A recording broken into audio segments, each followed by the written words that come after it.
What is the responsibility of a Christian to his or her spouse and potentially children if they're not professing Christians? Yeah.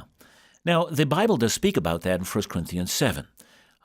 It does tell us, first of all, that the children of that marriage ought to be prayed for and regarded as holy.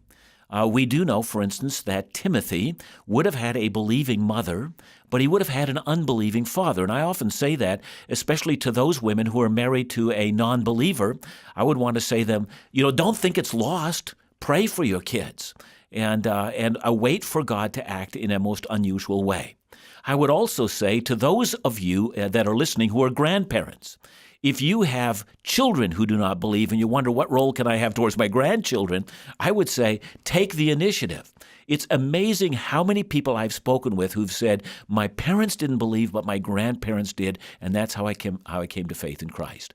So I would say great hope, but I would also say this, that the believing spouse in a unequal relationship ought to pray for that spouse and continue to do so, but they should not look to leave that spouse, because that marriage is now final.